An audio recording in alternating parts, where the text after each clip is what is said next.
Hey, what's going on? It's Bill Burr, and it's time for the Monday Morning Podcast for Monday, March 7th, 2016. What's going on? How are you? How was your weekend? Do you listen to The Weekend? I can't feel my face when I'm with you, but I like it. Oh, what are you doing, man? You fucking some chick on blow? You didn't do blow when you were with her. Now you're with her. Now you're doing blow. Oh, boy. I can't believe that shit came back.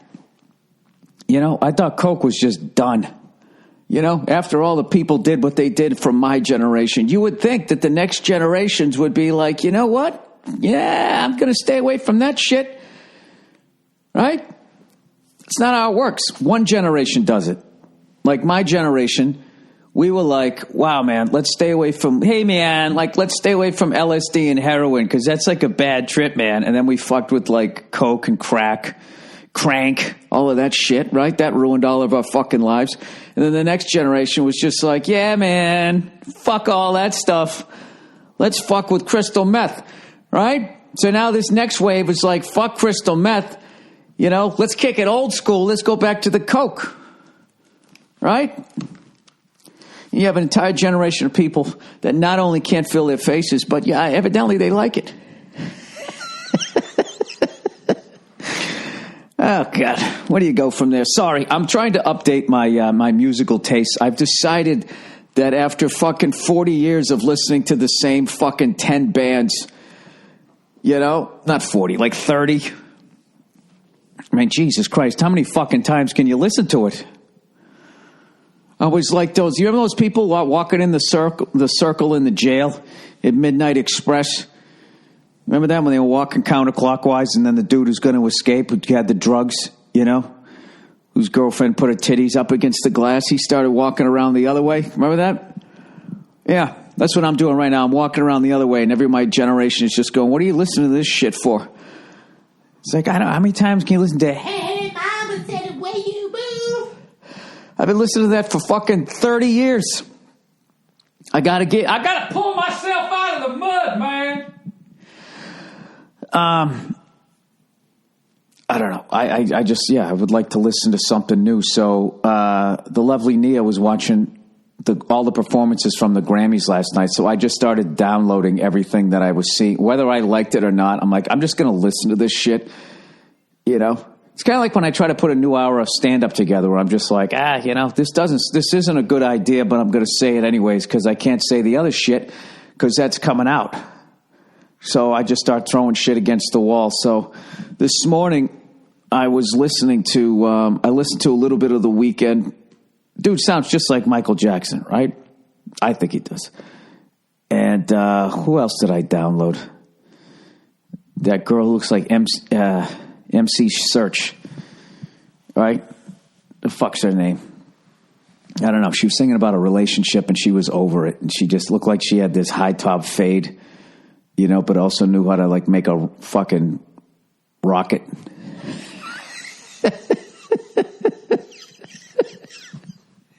She looked really smart, you know, yet like you wouldn't want to fuck with her. I don't know. She kind of had it all going on. It's like, is this a nerd? Is this a bully?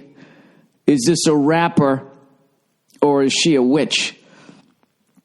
But the band is fucking great. So is she. I don't, you know, after all of that shit, I'm probably not going to say who the fuck it is, even if I figure it out, because I don't want to shit on people like that. Anyways, I had a killer SG, though. The fucking 3 pickups, you know, that Surfing Green. They went out, they crushed it, right? I actually saw what's his face there, the fucking the dude who's getting the worst tattoos ever. He's got the Lamborghini and fucking Keyshawn Johnson chased him up his front door. The fuck is his name? Justin Bieber. I actually watched that. That guy can sing. He's fucking talented. I just don't. You should just do that. Just do that. Stop filming yourself playing basketball and whatever else it's doing. Mean mugging your fucking GoPro. Just sing your song and fucking go home. Why wouldn't you do that? He's actually a talented kid. Although I didn't like when he threw the acoustic guitar down in the end. You know, what are you, fucking Pete Townsend? You're not, okay? You got the inner ear fucking monitors that you're protecting your hearing, okay? You're not Nobody's blowing up a drum set, and part of the fucking drum set goes right into your fucking ear, okay? Nobody's getting crushed at your fucking concerts. They've worked all of that out, you know? Sorry. See, and then I go right back to the grumpy old man. I've seen all of this before. I'm trying to give the kid a comp. He's fucking really talented. He can actually really sing. So anyways, and then I was listening to the other dude there. What the fuck's his name? I for the life of me, I don't understand why I can't just download shit and then just find it. And every fucking time it goes back to the album thing. I like it when they just list the songs. I don't need to see the picture of the album. Every time this happens, I forget how to do it. Oh, okay, artists, songs. There we go. And speaking of which, on everybody was sending a bunch of, each week when I do the Thursday afternoon just before Friday, Monday morning podcast, you know, when we go into the greatest hits of the Monday morning podcast, there's always a little musical interlude. I do not pick that music. That's Andrew Themlis, and then he posts on the Twitter site what the name of the music is. So last week it was Snarky Puppy, okay? That's who the fuck it was. He posts it every week. Just fucking look it up. All right? At the MM podcast or some shit. I forget I don't know what the Twitter account is. What am I going to follow myself? Anyways, plowing ahead. So Friday night, Freckles! I took a night off from stand-up. All right? Friday night's a big night to take a night off. That's like not showing up to Thanksgiving. You know, if you like to eat, you know. So I went down to the Wiltern Theater and with Andrew, and I saw Mute Math, and they were fucking unbelievable. I tweeted, I cannot overstate how great a fucking show that was, and I wish I remember the name of the opening band, too. They were all so great, but what just killed me was I've never been to a show like that, like whatever that style of music is. I don't even know what the style of music is, but just going from, you know, the shit I've been listening to for 30 years straight. Welcome to the jungle. Right? You're walking in bars, driving in cars. Right? I listen to the same 90 songs for 30 fucking years in a row. Never wanted to be that guy. So just going to those, seeing those bands, just how they use guitar, where it's more used for like mood. But when I was growing up, like the guitar was like the dick that got thrown on the table, right? Just slapped you right in the face with it. There was always the lead singer, and then you had the guitar god, and then the fucking dude playing rhythm guitar who was not appreciated until at least 25 years into that band's career, you know? Like Malcolm Young really didn't get his props until like the mid-90s, I feel. Brad Whitford, same fucking thing. You know, Ronnie Wood, all of these guys just playing rhythm guitar, holding the whole fucking thing together, right? And they don't get shit for the longest fucking time. But Jesus Christ, Mute Math live, man, they're fucking unreal. So by the way, they're playing Portland, Oregon tonight. That's Monday, depending on when you listen to this. Tuesday, they're in Seattle. Then they're off for a week, and then they start back up again in Richmond. If you get a chance to see them, you will not be disappointed. And if you're an old fuck like me, they are a great band to go see to try to bring you into the modern era. You know, if you're listening to this, come on, you can't tell me somebody's a little bit younger than me. You haven't been listening to that fucking Pearl Jam record 10, you know, where they're all giving each other the high five, the big bro picture. We're all in this together, man. Right? You can't tell me that you haven't been listening to that. How many times are you going to Jeremy spoke it, yeah, hey, fucking 25 years later. I'm not saying don't ever listen to it again, right? Look, you can do whatever the fuck you want, but I never wanted to be that guy going, this isn't music, right? Then going into my house, right, going in there and doing the fucking jitterbug. Having said that, Jeff Beck is playing the Hollywood Bowl, and I have to see that guy. He's like 70. He's Buddy Guy is opening up, and there's no fucking way I'm going to miss that. You know, that guy's one of the greatest. Like, he is the guy, you know. I think, from that whole fucking era, other than Jimi Hendrix. I think you got to give it to Jeff Beck, right? Am I out of my mind? I'm sure there's some black guy out there that I'm forgetting, who got stolen from. But I'm just, as far as white dudes who listened to black dudes and then reshaped it, right? I think you got to give it to that guy. No? Well, it's just my opinion. You don't got to get fucking upset by it. So anyways, what I'm obsessed with right now, as far like the drummer, Darren King, the guy's fucking insane. And it was funny because, Andrew got to know those guys, so I got to go backstage and meet him briefly. And, after the show, they were going, "Hey, did you learn anything watching our drummer?" And I was just like, "No." And I heard Darren goes, "Oh, like, I didn't mean it. I hope I didn't come off in an insulting way." It's like, dude, you're too fucking far beyond anything that I'm doing. Watching him, it was like watching Keith Moon playing drum and bass. And then they have this sick ass fucking light show going on. And I was just sitting there squinting, watching, just going like, what? What is he doing? I had no fucking clue. I did take one video while they were playing, because I as cool as the iPhone is and how great the video is and everything, I just fucking hate like being at something and then just sitting there filming it like I'm working for CBS Nightly News or some shit. It's like, I want to stand here and I want to take this in. There's enough other cunts here like filming this shit. I can watch this. It'll be on the internet forever, right? So anyways, there's this song Clipping that they play. And I had no idea what he was doing. And Andrew was going, watch what he does here. And he literally has like two drumsticks. And 2 drumsticks in his right hand. And he's playing, this is going to be some drum geek shit. So you might want to pass through this. As far as I can tell, he's basically playing 16th note triplets. 2, 3, 4, right? But he's playing like, he's doing it with 2 sticks in one hand. So the one on top's hitting the top of the hi-hat. The one underneath is hitting the bottom of the hi-hat. So up top, what he's he's playing like every other note of the triplet, like da, da, da, da, da, da, da, da, da, da. But he gets as he's bringing that stick up, the one underneath hits it. So that's how he gets the full 16th note, right?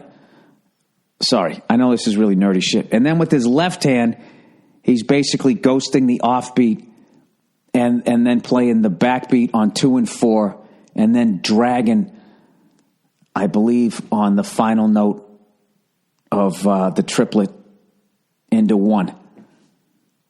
That's what he's doing. Now, I know that's drum nerd shit, but I'll post the video. It's fucking insane.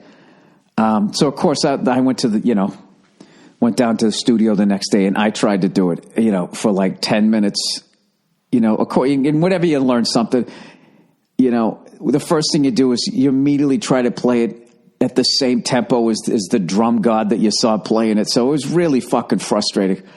I think I said, what the fuck, like 10 times. And then I just, just scrolled through my iPad, whatever, my iPhone. And I just, hey, mom. And just started playing the same shit I've been playing to for 30 fucking years. I don't know what my deal is. I can't get out of it. Thank God I buy new clothes. You should be forced to wear the clothes. If you don't move ahead artistically, your wardrobe shouldn't either.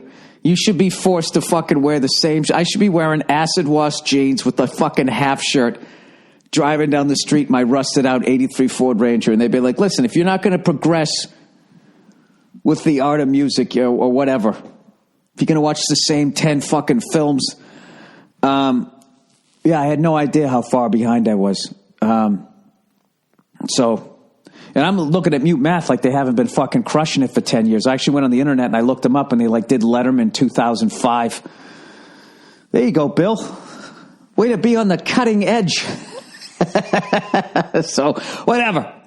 I feel like I took a major step forward, but I want to thank everyone in the band for, letting us come back and saying hello real quick. Darren, Paul, Roy, and Todd, you guys were you crushed it. And thank you to Andrew for taking me down there and pointing out what the fuck was going on so I could, so the old man could figure it out. But I will definitely see those guys whenever I'm in a city that they're in and I'm able to do it. It was that good of a fucking show. And like I said, they're in Portland, then Seattle, and they got a week off, then they're in Richmond. So definitely check it out. Anyways, plowing ahead here. So that was my Friday. All right, so as a comedian, there's no way you take a Friday, Saturday off unless the UFC has a fucking pay-per-view and it's Conor McGregor and Holly Holm are fighting, right? So I'm like, all right, I got to watch. I thought they were both title fights. I didn't realize that Conor's fight was not a title fight. I think most people didn't realize that. Most people like me got drawn into a sport when there's someone like his, I go in and out of the UFC, like most shit. I go in and out of cooking. I go in and out of being a good comedian. I'm in and out, right? I'm a fucking Gemini. I'm into it. Go fuck yourself. Hey, remember that shit? And then I come back, right? Except with my music. I just held on to it for just a little too, You can't always get what you want. What am I talking about? Anyway, so we have a bunch of people over, right? We go out. I go to the grocery store. I get some booze. I get some gabagoo. I get some fucking ajibago. I get some fucking cheese and all of that shit. I go out and I get a bunch of ice cream sandwiches after everybody's all fucking salted up with the Doritos, and we sit down to watch the shit. And what a fucking pay-per-view, man. Spoiler alert. If you haven't heard yet, I'm going to say who won.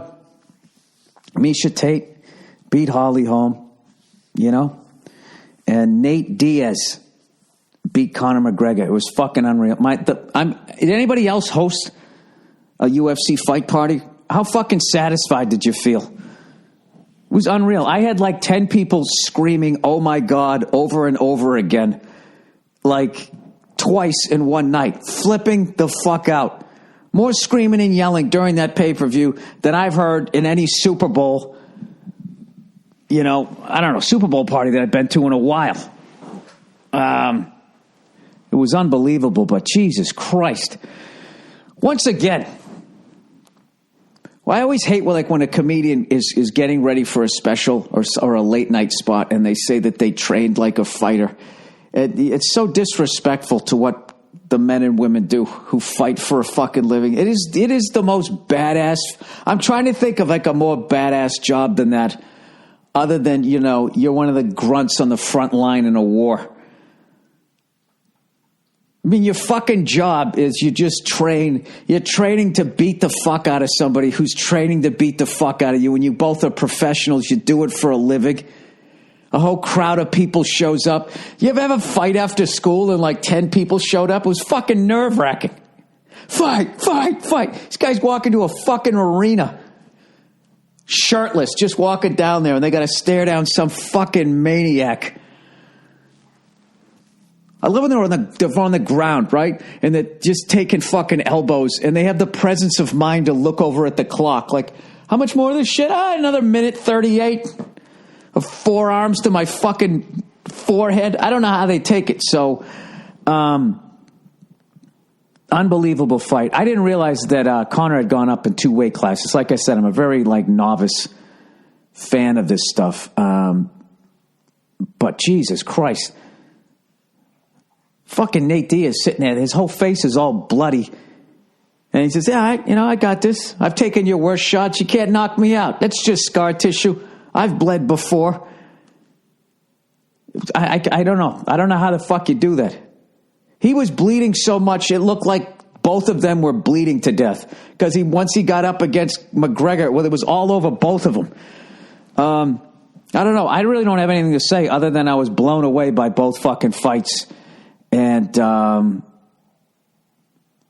hard as it is was to watch Conor lose, because, the guy's a fucking superstar. Talking shit and then backing it up. It was, watching Nate do his...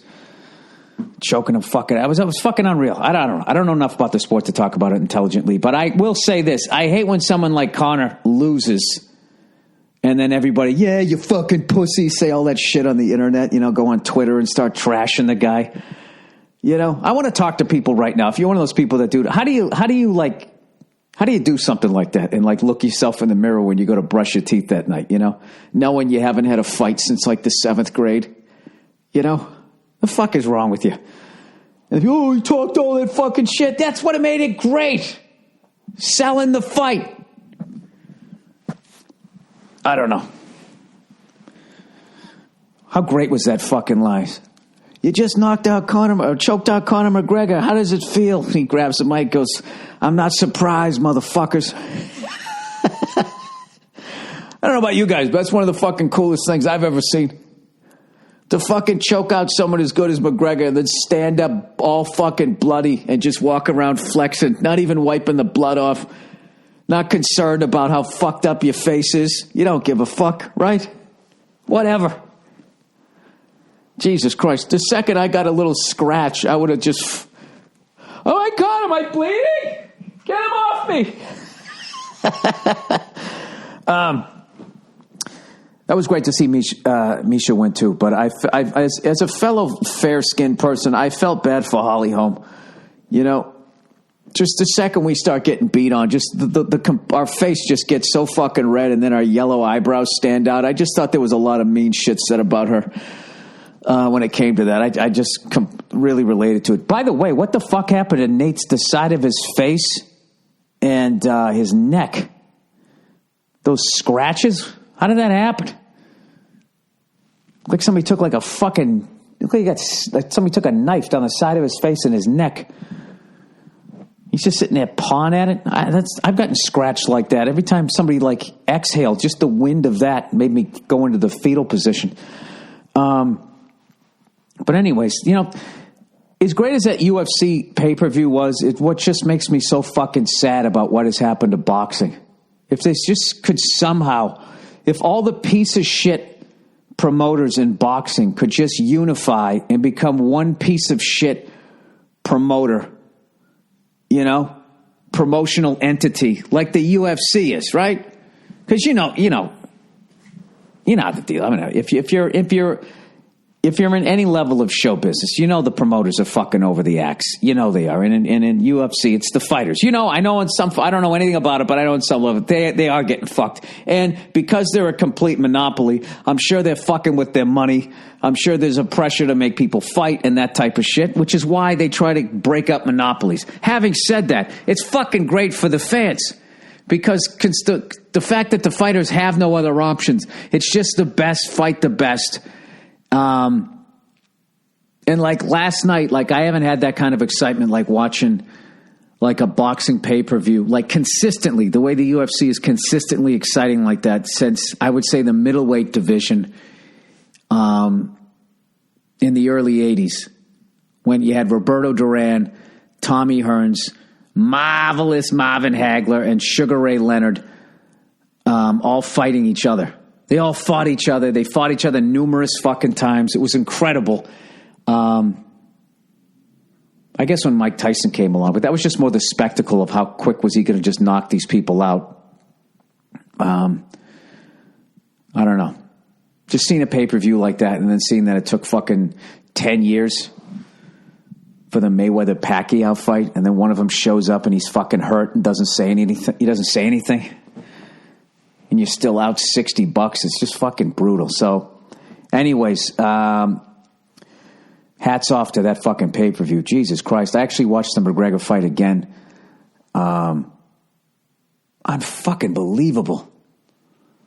I was just looking at the blood. I'm going, he's just going to keep fucking punching him right in that eye. Just keep punching him right in that fucking eye. Like, who did that to that guy with the fucking yellow hair? Bleached hair. Was it fucking... What the fuck was his name? GSP? I can't even remember their fucking names. He just kept punching the dude in the eye over and over and over. And then it was over. So I thought that's what McGregor was going to do, is keep punching Nate in that fucking eye. I just don't know how you do it. How the fuck you sit there with... I'm done. I'm fucking done. You scratch me, I am done. Keep fighting. All right. I just keep saying the same thing over again. I was blown away by it. And respect to everybody who fought there. Anyways, what's weird too is McGregor is still the champion. I didn't know that. I just assumed if you lost, that's it, right? You're not a champ anymore? Well, you don't have the belt. You're always a champ, right? How do I get out of this? I don't know anything about this sport. All right, let me get to the advertising. That always saves me. Where the fuck is it? Oh, for God's sakes. There it is. Oh, here we go. Me-undies, drying up your fucking twat. Ba-doot-doot-doot. Me-undies, it's dry. Don't say that it's not. Me-undies. Whether you're wearing a suit or sweats, you spend almost 24 hours a day in your underwear. But instead of making a statement like Superman's tights under his everyday clothes, your underwear is probably boring. MeUndies is here to change that. They're going to give you exciting underwear. Introducing male panties. Please include the following. It's pronounced modal. I don't know how many times I have to mispronounce this before I get some decent copy. All right? It's all written in lowercase. MOH-DAL. It doesn't tell me which one to fucking stress. It's either modal or modal. Modal. That was like no accent. Is that good? Every pair of MeUndies is made from sustainable sourced modal, a fabric that's twice as soft as cotton. Nothing can describe the fit and feel of MeUndies. Oh, when they get up against your balls, a smile just comes across your face like the Grinch on Christmas.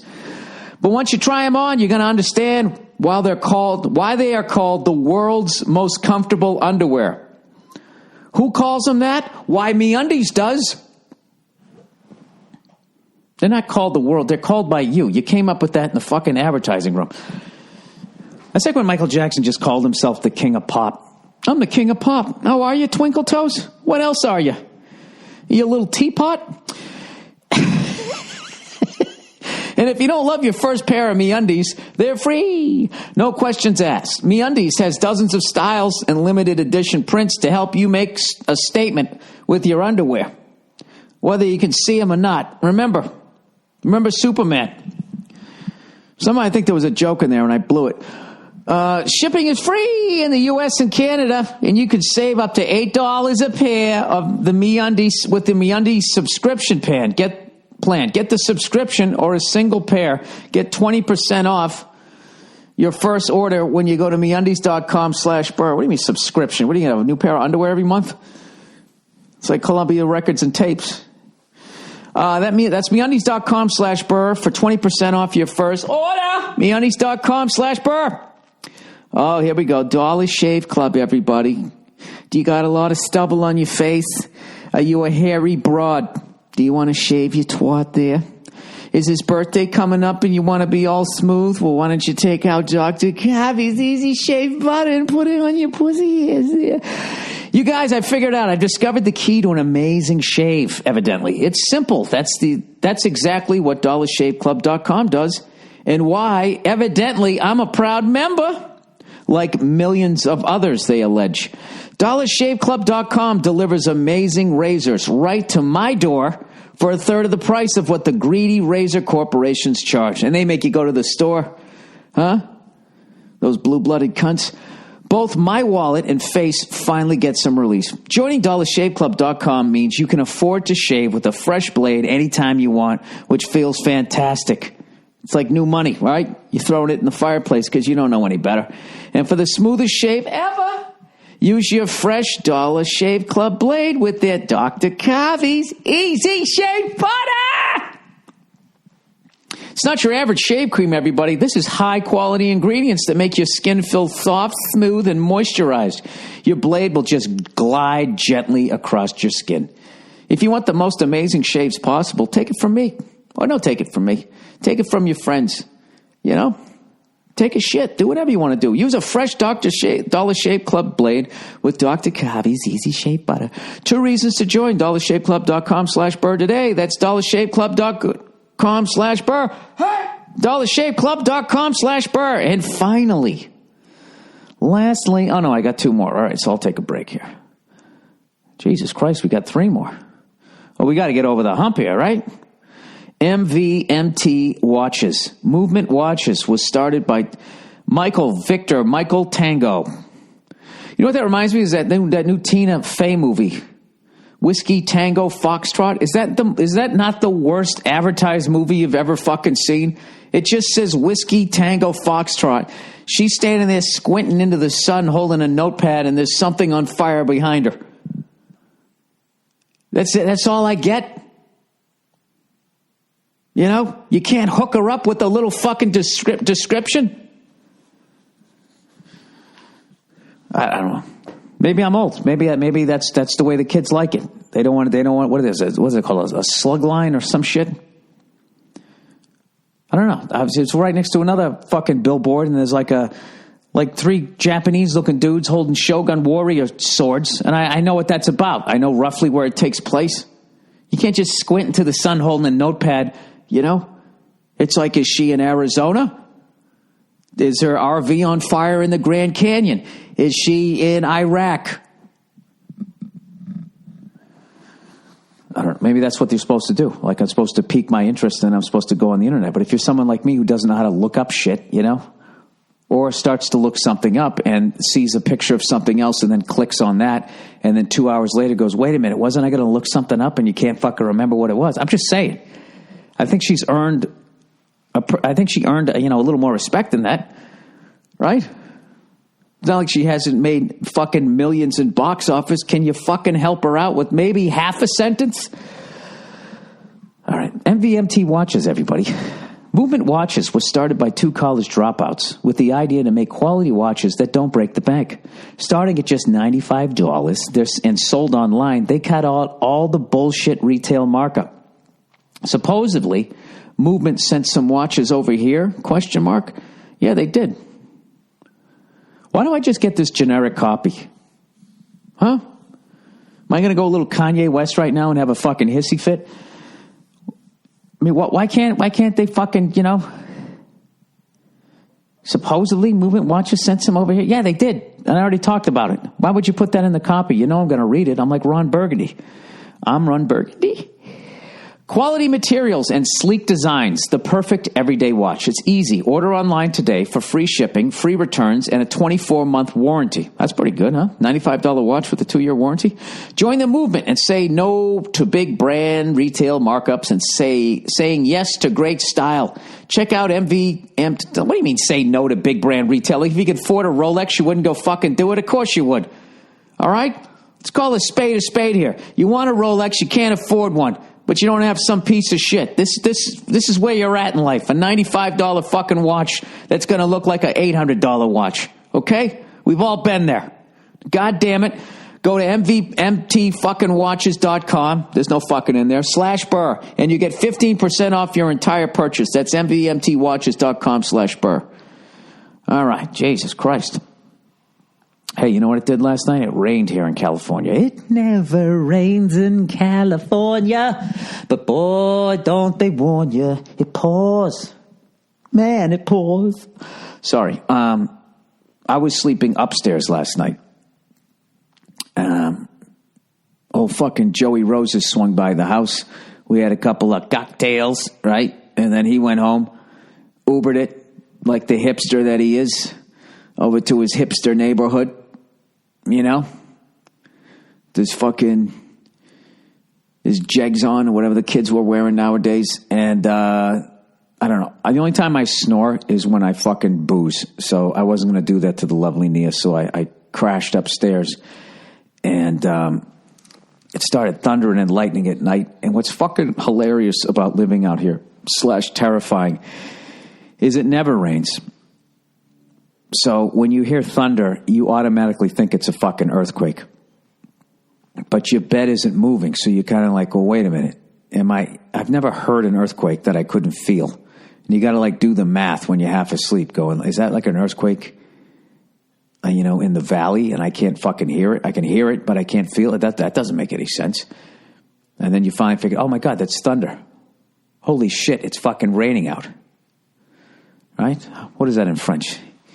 Il pleut. I can't fucking remember. I suck at that shit. Il neige. It is snowing. Anyways, it starts fucking raining, and it's tremendous. It's rained a bunch. It's an El Nino year, thank Christ. And but it's always the depressing thing in the back of my head is as green and as lush as the hills look right now. This is like basically the only rain we're going to get for the next fucking 3 years. And I know every cunt out here is taking long showers now going, hey, the fucking drought's over. You know? I just hope, I don't know. I hope it fucking keeps raining as much as it possibly fucking can. Or there's a massive goddamn plague out here. One or the other. Something's got to give, right? That's depressing, is it? All right, let's get into... oh, no, wait, I was going to tell you another thing. So yesterday, I was just driving around hanging out with my wife, and they got a bunch of open houses out here. So we're like, fuck it, let's go look at some houses. You know, get some ideas for our old-ass kitchen. See what a real kitchen looks like, right? And I got to tell you, having bought this house and gone through all this shit that I've gone through, I look at houses entirely different. I'm immediately looking at the windows. Do they have the old-ass original windows?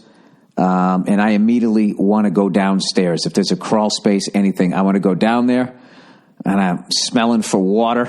And you can't really do that a lot out here because it doesn't rain enough. But I immediately look underneath the fucking house. I look right up its fucking skirt like the home pervert I am. And I'm immediately looking for, all right, let's see, what does the electrical work look like? You know, is there galvanized pipe? What kind of shithole? You know? Looking how stuff is put together. Does this look like it had a permit or not? And, you know, all the sexy shit goes away. Like, we have a pool, and I'm just looking at it going like, yeah, that's okay. That looks like a piece of shit to me. That looks like you need to redo the whole floor of that fucking thing. And so you got to dump out all the fucking water. And evidently you can't fill your pool up with water anymore out here. You have to fly the fucking water in. So fuck that pool. I haven't even got it in the house yet.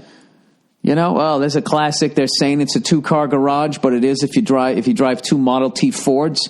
But if you have any sort of modern car, you're not going to be able to get you can get 2 in there, but nobody can get out of the cars. So I was just a negative Nelly. And I actually realized that my house isn't as bad as I thought it was. Now that I fucking dumped every fucking dime that I have into it. No, it made me feel good. I was just walking in the kitchen. I'm like, there's no prep space here. All this disco shit, I don't see any place where I could fucking slice an English muffin. You know what? Fuck this kitchen. Fuck the pool, fuck the kitchen, and fuck this galvanized pipe. Oh, look at this. Oh, wow, rugs in every room. Yeah, take your shoes off. Why is that? Yeah, because the floors haven't been refinished in fucking 80 years. Fuck these floors. Let's go upstairs. Oh, great. Oh, I see. This used to be an attic. Oh, yeah, you calling that an office? Yeah. I like how you're showing it during the wintertime because I know what happens in the summertime. It fucking heats up here, right?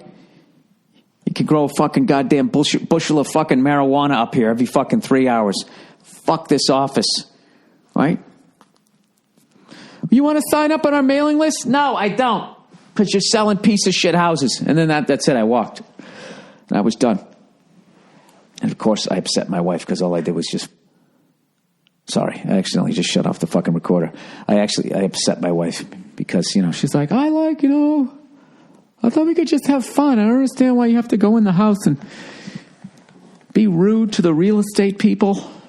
So I don't like those people.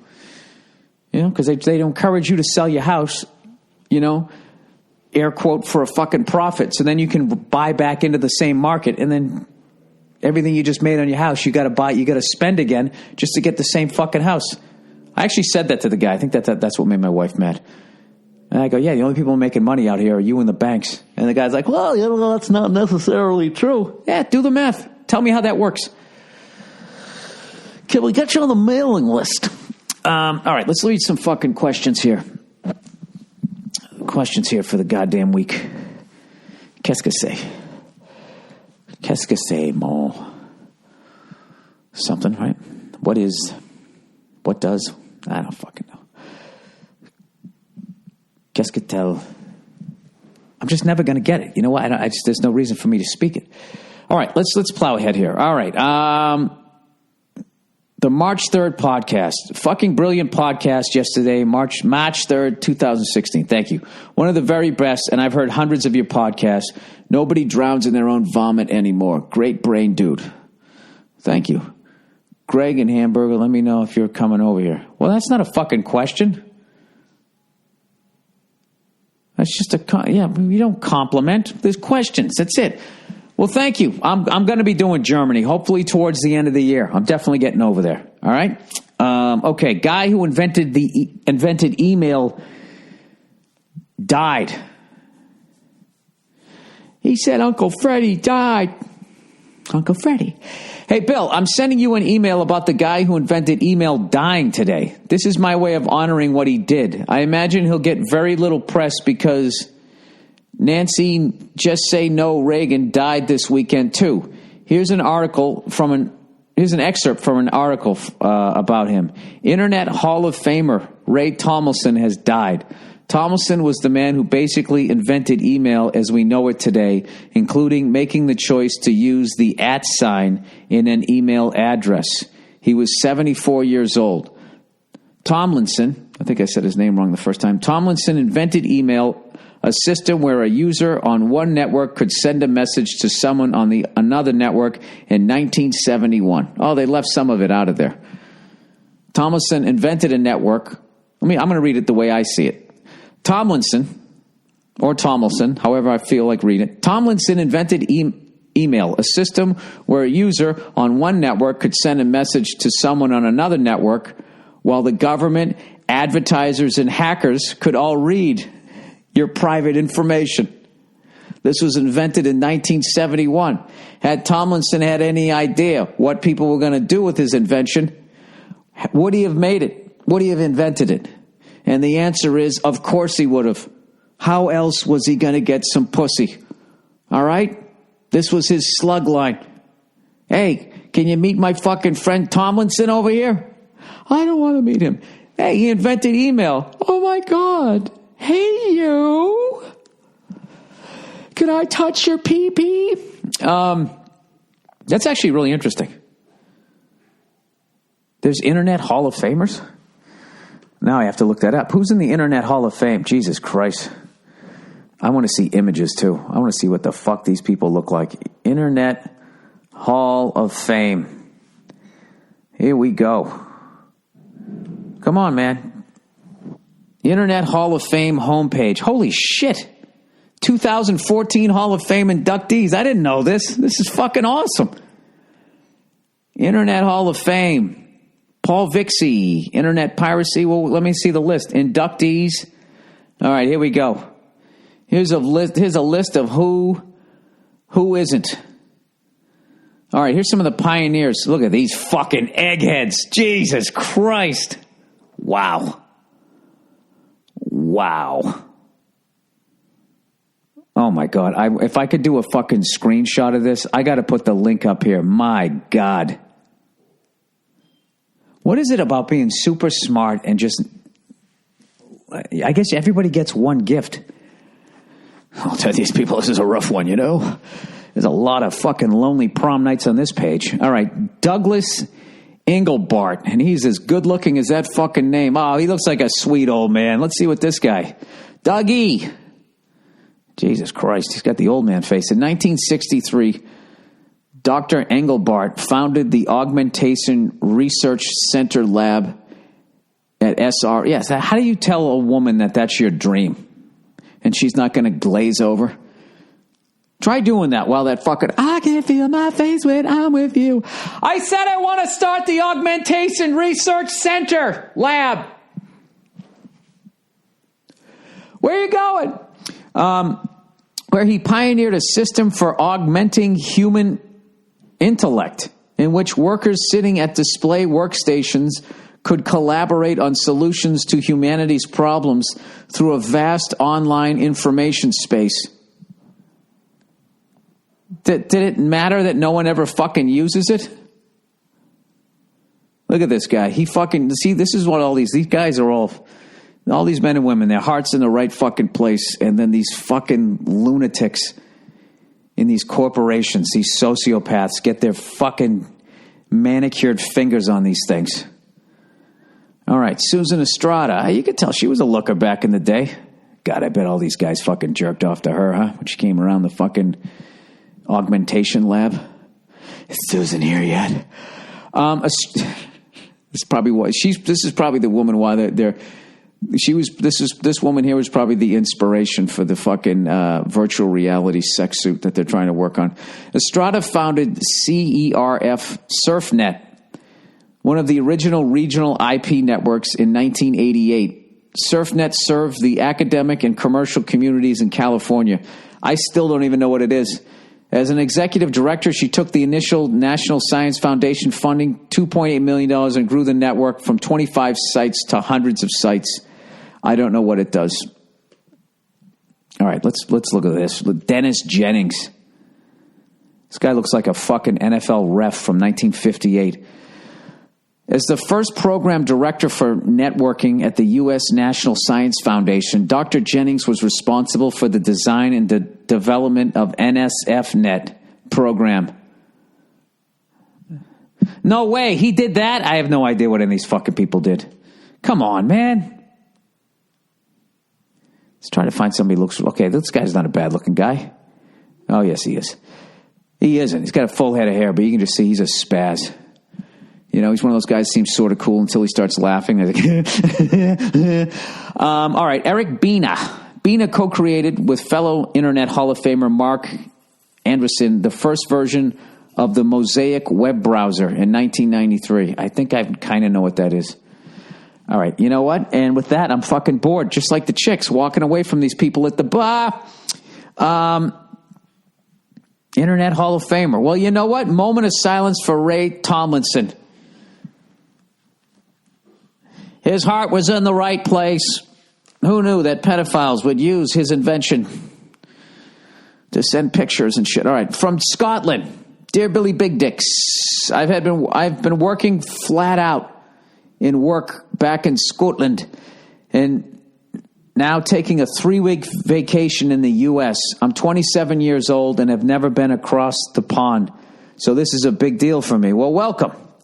A chance to see you nutcases up close and personal. I'm planning Vegas, Death Valley, and Grand Canyon to see some outdoor epicness, then on to Chicago to see the Blackhawks wipe the floor with the Flyers.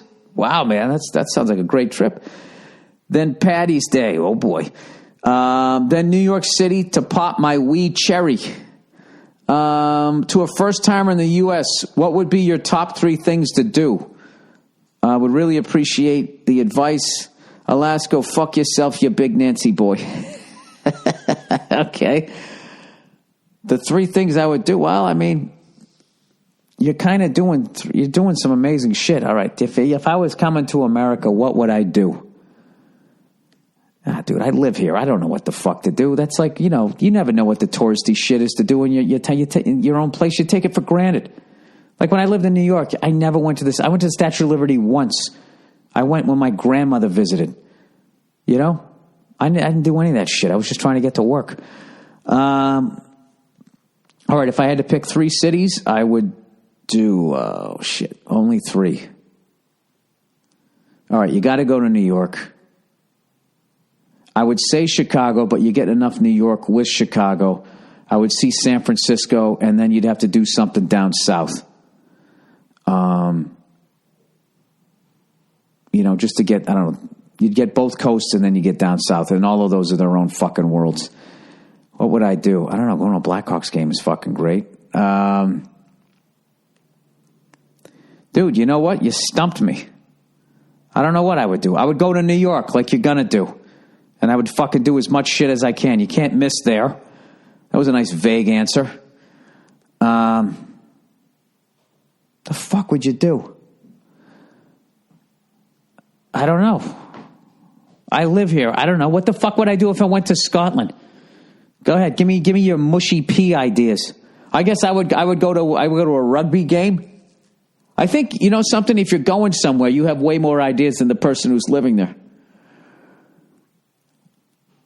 I can't believe I can't think of anything to do. You know what? I'd go to a fucking steakhouse. You know what? I would definitely indulge in the fucking cuisine over here. There we go. I'm getting my footing here.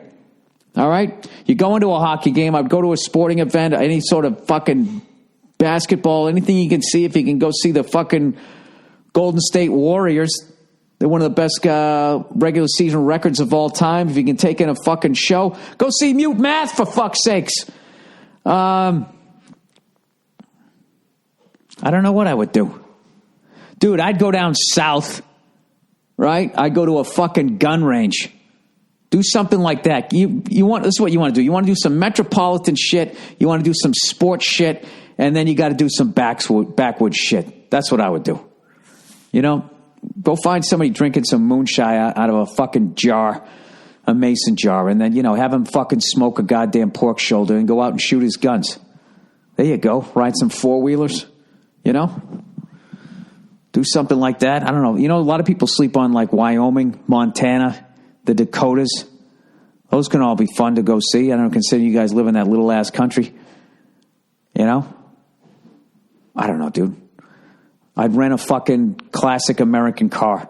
And when I went from fucking New York to Chicago, I would drive that and I wouldn't take the highways. I'd try to find some old route and I'd stop off at Greasy Spoons. There you go. There we go. Jesus. There's a couple ideas. I'm sorry, dude. I really fucked you over on that one, but I don't know. That's like when you remember back in the day when you actually shopped, you bought CDs and stuff. I used to have all these CDs I'd want to buy, and then when I would walk into Virgin, I could never remember what the fuck I wanted.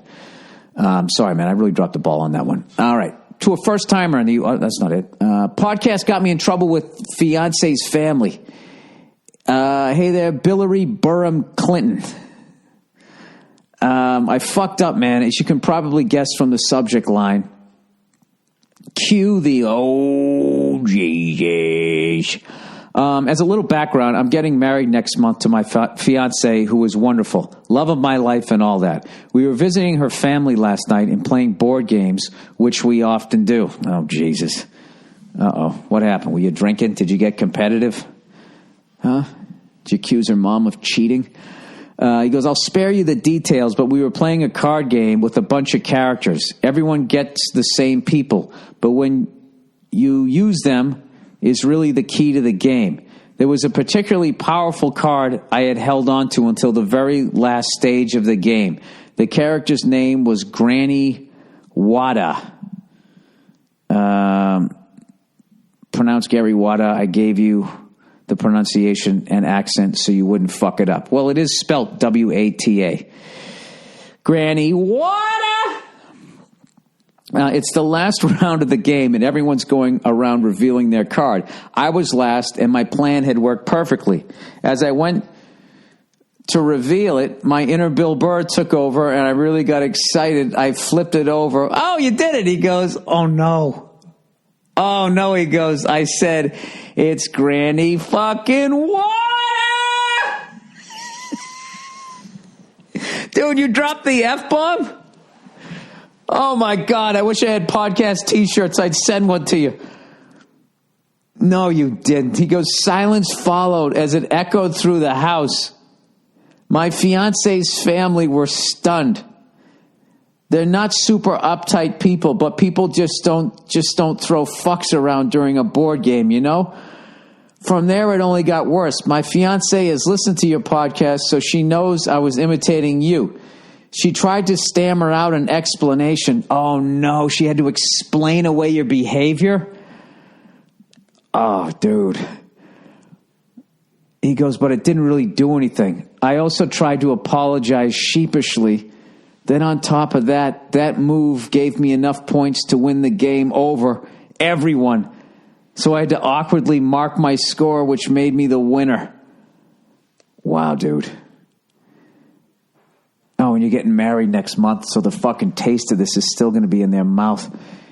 He goes, we left almost immediately after, and of course I got yelled at all the way home. I knew I deserved it, so I didn't even put up much of a fight. That's your first good move in this story.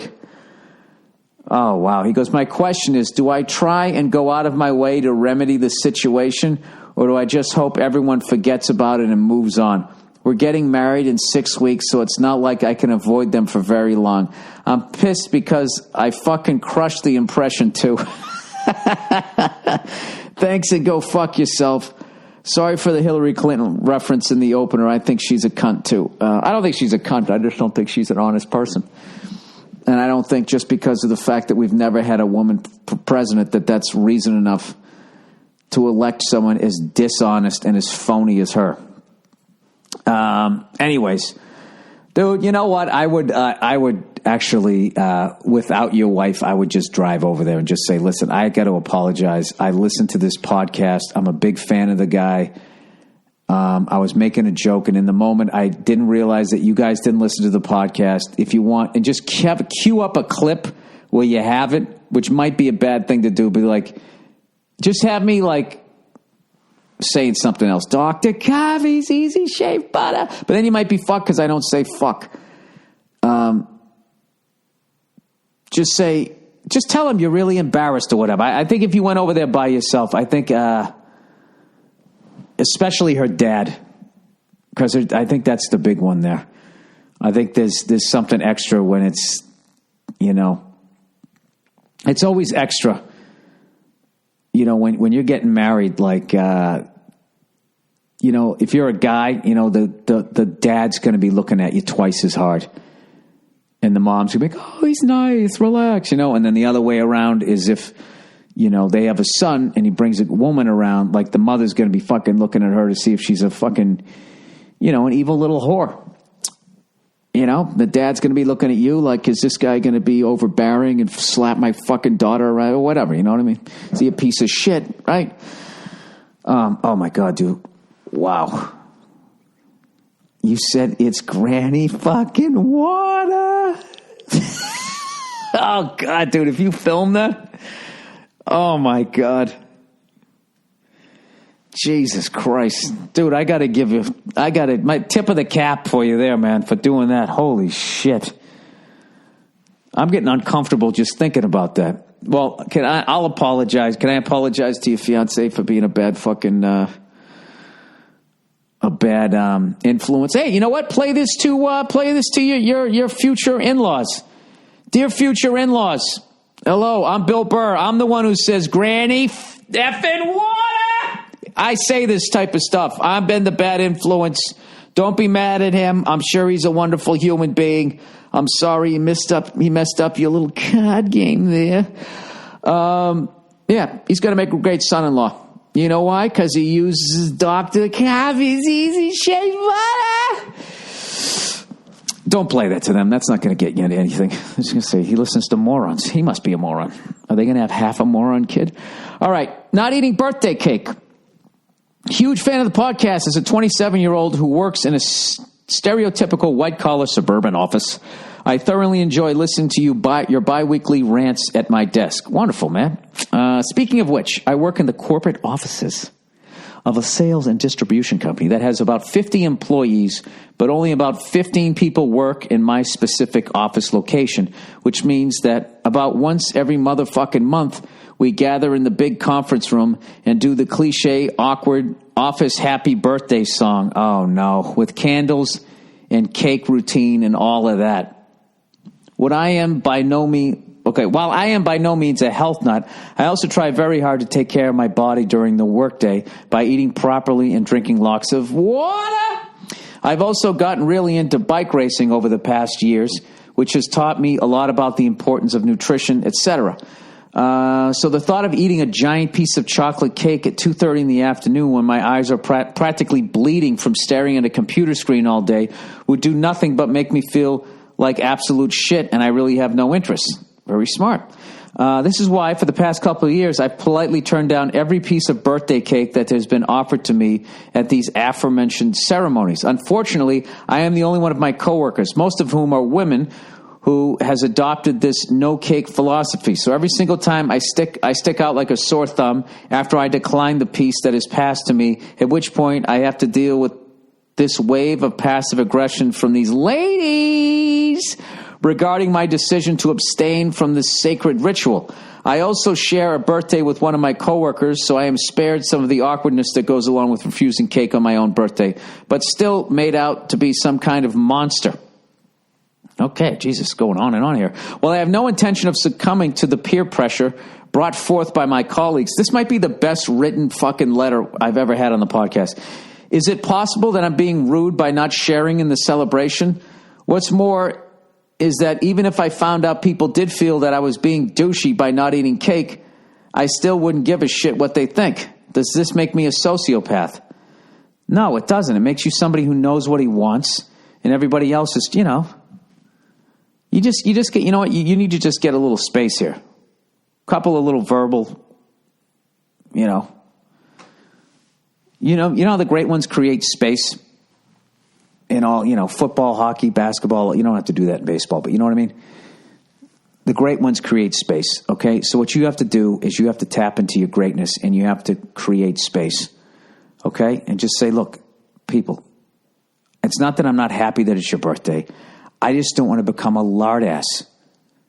I mean, I'm not being a dick here, but, a lot of you, I'm not going to say who, over the years, your slacks just keep getting bigger because you keep eating all this fucking cake. All right? You're blowing out your bodies. And I'm not going to be a part of it. And a part of me dies every time I watch you guys eating this shit. But if that's what you want to do, by all means, go ahead and do it. But I'm not going to become a fucking cow like most of you guys are. Half of you should have bells around your fucking necks. All right? There you go. You just, right there. They'll never ask you for cake again. You probably won't even get invited. That's what that's what Sidney Crosby would do, right? Mario Lemieux, the great ones, they create space. No, dude, you're not a sociopath, all right? You're doing the right thing, I don't know. I don't know why women like sweets so much, I like sweets. I'm just a big fruit basket. I actually like sweets, but when I stay away from them for a while, if you really abstain from fucking desserts and everything, if you walk into a place that has a bunch of crazy desserts, it doesn't even look like edible for human consumption. You know what I mean? I always said it looks like clown food. You know what I mean? Like a clown sneezed. Especially if it's really like a lot of like fruits and fucking whipped cream and all of that shit. Just like, it looks ridiculous. It's all these crazy colors, greens and purples, right? You're doing the right thing. That's all I'm saying. You're doing the right thing. You're into bike racing. You're working out. This is the deal, dude. You actually got a chance of banging one of those fucking cake-eating broads in your section because they're going to see, like, half of them are probably just testing you. The other half are fucking probably codependent fucking cake eaters. And they feel guilty. And they know that after they eat that, then that sugar's going to be in their veins. And then they're going to go back to their desk and they're going to start eating a handful of fucking cheddar-flavored goldfish, just shoving them down, I bet if you walked around your little section of your cubicles and you looked at their keyboards, I bet their keyboards are greasy. Huh? I bet there's crumbs in them. I don't know. You know what? I think you're too good to work there. What do you think about that? That's what I got out of that fucking letter. All right.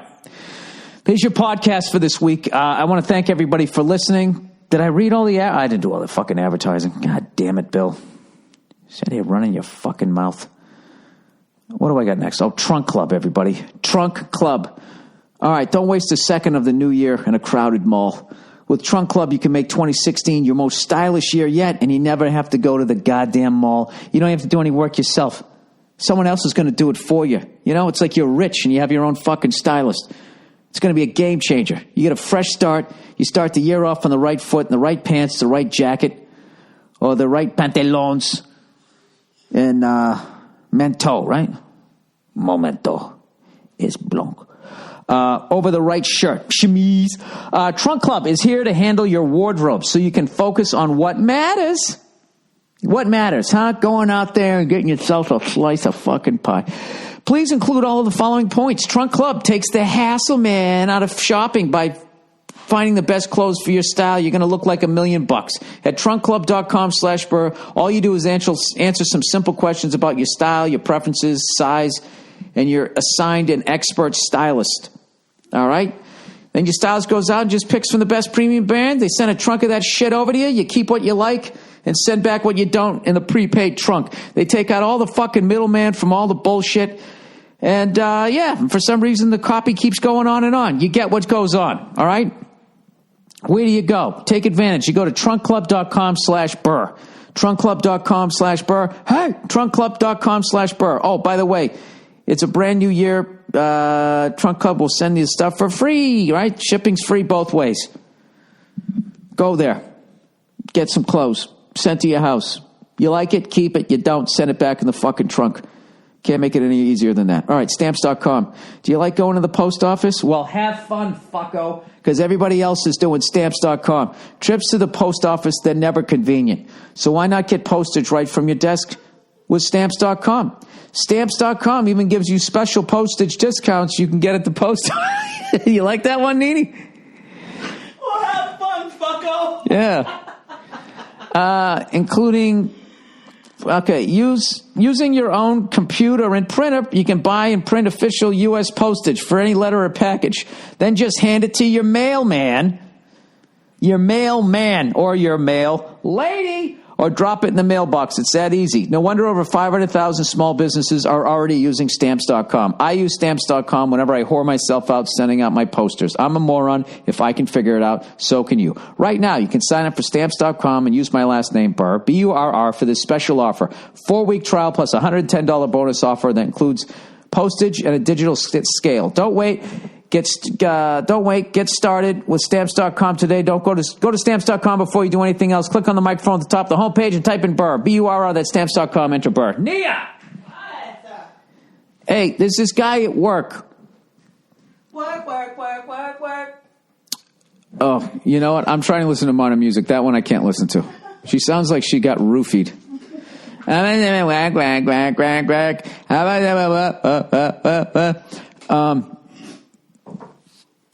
She's one of those people you have to watch her doing the song because she's so beautiful. You're like, all right, I can deal with this. But when it's just her voice, like you'd break up with her over the phone.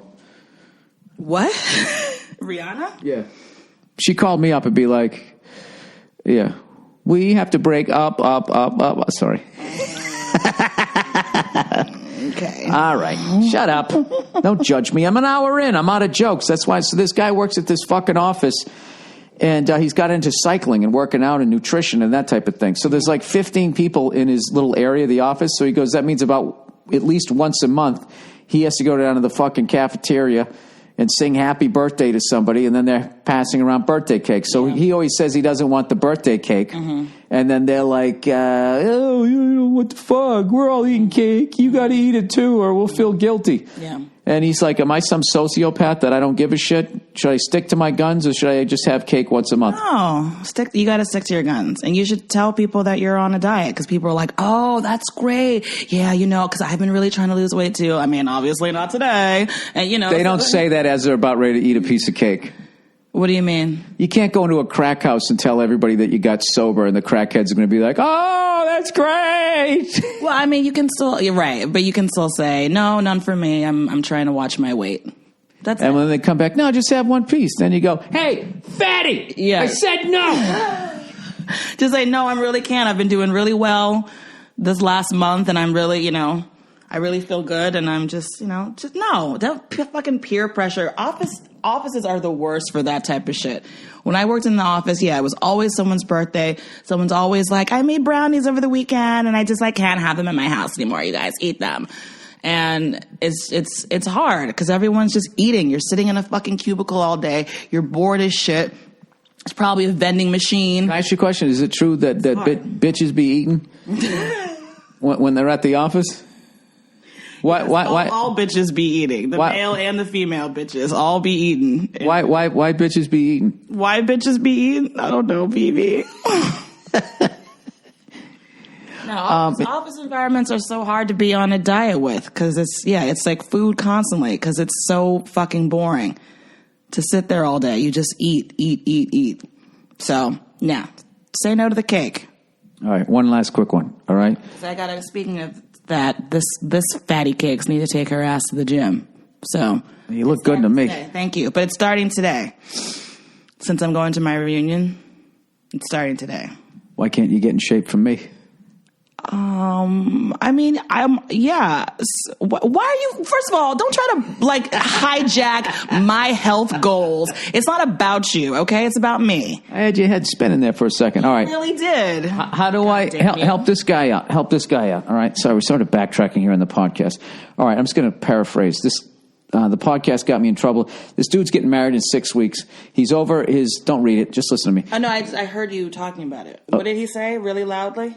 So they're playing a card game. Yeah. He has the Trump card that's going to fucking beat everybody. Right. And the name of it is Granny Wada, WADA. So when he plays it, he's the last guy. He slammed it down, and nobody listens to his parents. His future in-laws do not listen to the podcast. Mm-hmm. And he just slammed it down, and he goes, I gotta read it. No, I heard you. He goes, it's Granny fucking Wada! And it was just silence followed as it echoed through the house. My fiance and family were stunned. There's not super uptight people, but people just don't throw fucks around during a board game, you know? Yeah. It only got worse. His fiance tried to be, he listens to the podcast, and it's just... Yeah. And she yelled at him the whole way. See what you're doing to people? You're getting them in trouble with their future in-laws. I think you owe that young man an apology. I did apologize, and I apologized. I made him a little fucking audio thing that he could play to his in-laws. Is it filled with you saying fuck over and over again? Well, I had to... I don't know if that's going to help. But I had to do it in a way that they, saw what a bad influence I was. Oh, it's just a silly, awkward moment. It's fine. Everyone will get over it. It's okay. It's a funny story, though. All right. So what are you doing at the gym today? Back and tries? No, it's leg day today, which I'm not looking forward to. Women always be doing the legs. Okay, I'm done. Why women be doing their legs? Shit. Oh, for fuck's sakes. Jesus, you spilt the... Not leave glasses of water on the floor. I tell you this all the fucking time. You're always leaving glasses of water on the floor, and this is what happens. How many times a week do you knock over a glass of water because you put it on the floor? How many times? Are you done? How many times? Are you done? Yes, I'm done. Can you say sorry for spilling the water on here? I'm sorry for spilling your water, but also... No, there's no buts. There's no buts in a sorry.